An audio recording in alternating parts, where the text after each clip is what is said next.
Bonjour à tous, bienvenue au Grand-Duché de Luxembourg, au cœur du pays des trois frontières, au tripoint France, Allemagne, Luxembourg, sur la région touristique Moselle luxembourgeoise. Nous sommes à Schengen et nous sommes aujourd'hui en compagnie de Lex Delles, le ministre des classes moyennes et du tourisme au Grand-Duché de Luxembourg. Moyenne Lex. Moyenne. Phil Mols, merci pour votre disponibilité. Nous sommes ravis de vous recevoir et nous avons hâte de vous entendre nous parler du Grand-Duché touristique.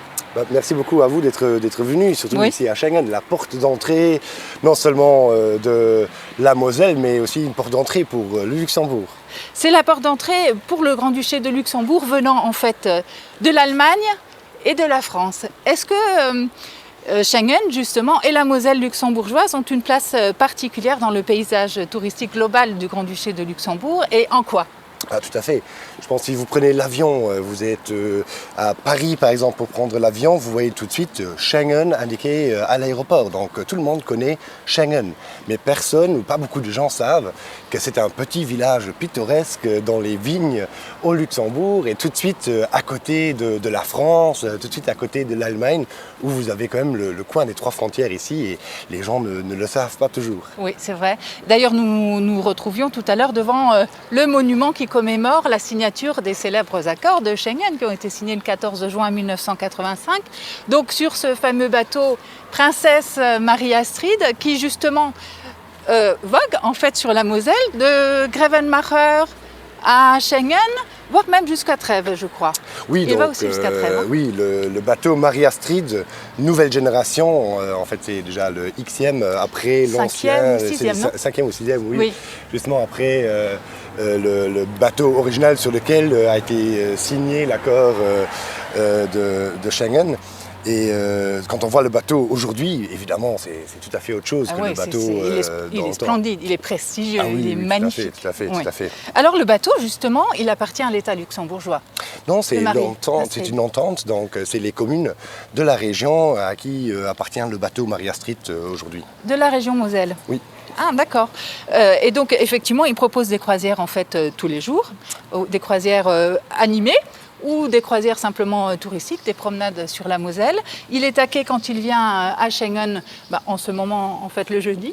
Nous avons eu la chance, nous avons rencontré monsieur le bourgmestre justement devant le bateau Princesse Marie-Astrid. Ah, ok. Et alors, l'événement, pour Schengen, mais aussi pour le Grand-Duché de Luxembourg, c'est ce rachat du bateau Princesse Marie-Astrid historique que vous venez de racheter à Regensburg, parce que en fait, il avait été vendu, ce bateau, en 1990, je crois. Il a été vendu, donc ce qui est très intéressant, c'est en fait, et on se rend compte que quand le bateau a été vendu, l'importance du traité de Schengen n'avait pas cette ampleur qu'il a aujourd'hui. Donc les gens n'ont pas vendu le bateau parce que bon, ils ont pensé on veut vendre un morceau de l'histoire, non seulement de Schengen, non seulement du Luxembourg, mais de l'Union européenne. Mais en fait, les gens ne se rendaient pas vraiment compte de ce que c'était ou la valeur de ce bateau. Donc il a été vendu d'abord en Allemagne, puis il a été racheté par une autre société à Regensburg qui l'exploitait encore jusqu'en 2020. Et en fait, le bateau naviguait sur le Danube et le bateau naviguait sous le nom de Regensburg. Ah oui. Oui, c'était plus. Il avait été débaptisé en fait. Ah, complètement débaptisé. Et les gens, en fait, quand ils ont fait le tour sur le Danube, ils ne savaient pas que c'était le bateau sur lequel a été signé l'accord de Schengen. Alors, ce bateau historique, donc qui est encore dans son jus, m'avez-vous dit, il va être restauré et remis à quai, donc ici à Schengen, avec au préalable la construction d'un quai dédié au nouveau bateau, enfin au nouveau ancien bateau, voilà, qui sera restauré. Nouveau ancien bateau Marie-Astrid Schengen. Voilà, qui sera restauré. Alors là, il sera consacré entièrement à un musée dédié aux accords de Schengen, à l'histoire de la signature des accords de Schengen. Et je crois qu'il fera également des croisières, pas seulement sur la Moselle, mais en Europe. Justement, l'idée derrière, donc, premièrement, je trouve qu'il est très important d'avoir l'original, donc d'avoir le bateau de retour ici à Schengen, avec une muséographie adaptée.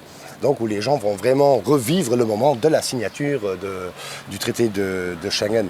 Il faut savoir qu'il n'y a pas tous les pays de l'Union européenne qui ont signé cet accord à ce moment-là. Donc justement de refaire vivre le moment, de l'autre côté, de montrer l'importance. Ici, on est à Schengen, vous avez tout de suite derrière nous le pont qui va direction Allemagne, vous avez la rue ici qui va tout de suite en France, donc on est à 100 mètres de la France. Ici, on vit justement qu'il n'y a pas de frontières. Tout le monde le sait qu'il n'y a pas de frontières. Moi-même, quand j'étais petit, moi je viens d'un côté ici, d'un village ici à côté. Oui, vous étiez bourgmestre de Mondorf pendant quelques années, avant d'être appelé à vos fonctions de ministre. Oui, donc j'étais à Mondorf-les-Bains et on avait encore 3 portefeuilles, par exemple, à la maison. On avait un portefeuille avec les francs français, on avait un portefeuille avec les Deutschmark et on avait un portefeuille avec les francs luxembourgeois. Ah oui. Mais les jeunes d'aujourd'hui ne le savent plus. Ah oui. Je me rappelle, quand on voulait passer la frontière, il y avait toujours le poste douanier. Aujourd'hui, il y a un poste douanier, mais bon, c'est une petite cabane qui est construite sur un pont, mais personne ne sait encore ce que c'était.